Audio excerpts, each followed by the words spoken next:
నీవు దుష్టత్వము చూచి ఆనందించు దేవుడు కావు, చెడుతనమునకు నీ యొద్ద చోటు లేదు. దుష్టత్వమును చూచి ఆనందించు దేవుడు కావు.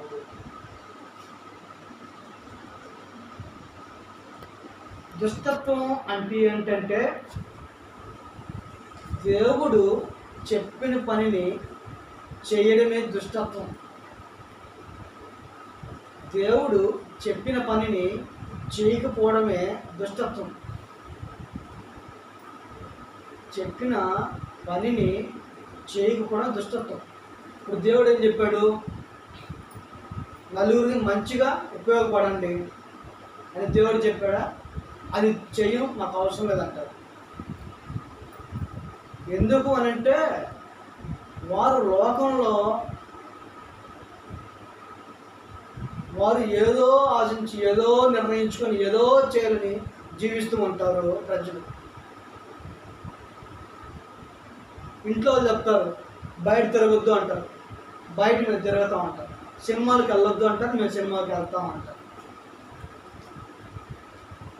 బార్లకు వెళ్ళొద్దు అంటే మేము వెళ్తాం అంటారు. చెడ్డ పనులు చేయొద్దు అంటే మేము అదే చేస్తాం అంటాం.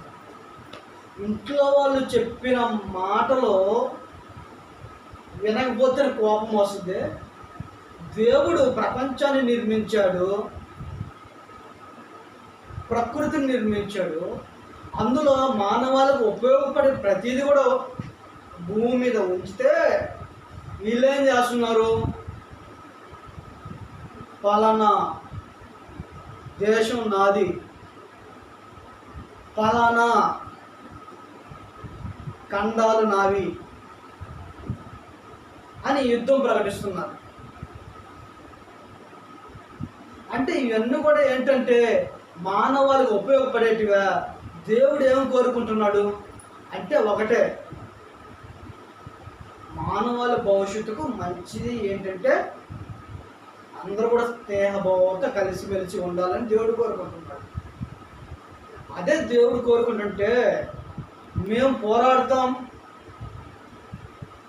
అని పోరాడడం వలన ఏం సాధిస్తారు?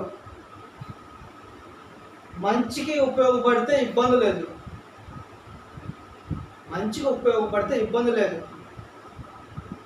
ఆ దేవుడే దుష్టత్వం చూసి ఆనందించు దేవుడు కాదు అన్నప్పుడు ఆయన వారసులు ఉన్న మనం దుష్టత్వమును ఎలా మన హృదయాల్లో నిర్మించగలం? ఒకసారి ఆలోచించండి.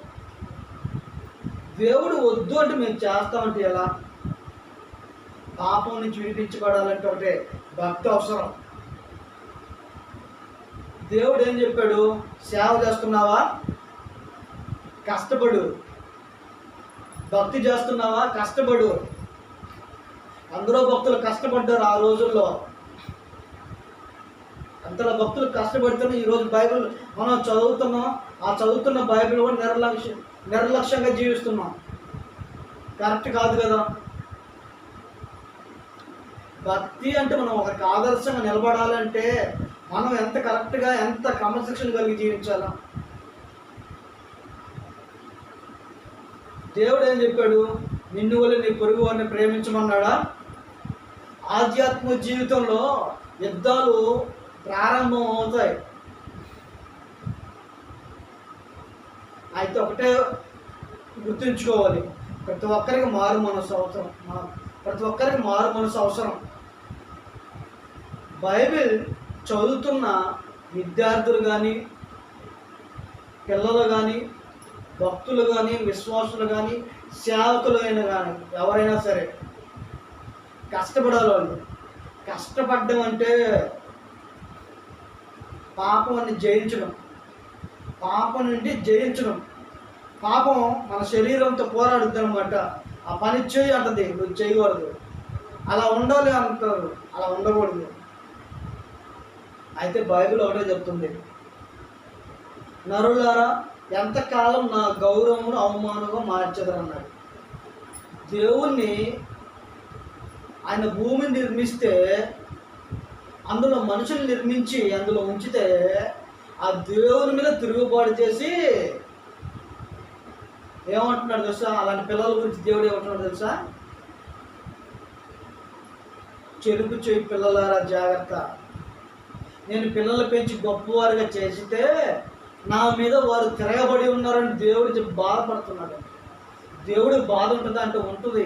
ఆయన బాధే భూమి మీద ఉండే మానవాళి అనుభవిస్తున్నారు. అది తెలియక ప్రజలు అటు ఇటు తిరుగుతూ ఇబ్బందులు పడుతున్నారు.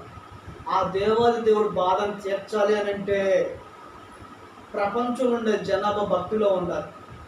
ఆ దేవాది దేవుడు బాధను తీర్చే భక్తులు ఆనాడు ఉన్నారు. అలాంటి వారసత్వాన్ని మనం సంపాదించుకొని జీవించాలంటే మనం ఖచ్చితంగా దేవుళ్ళ భక్తిలో ఉండాలి.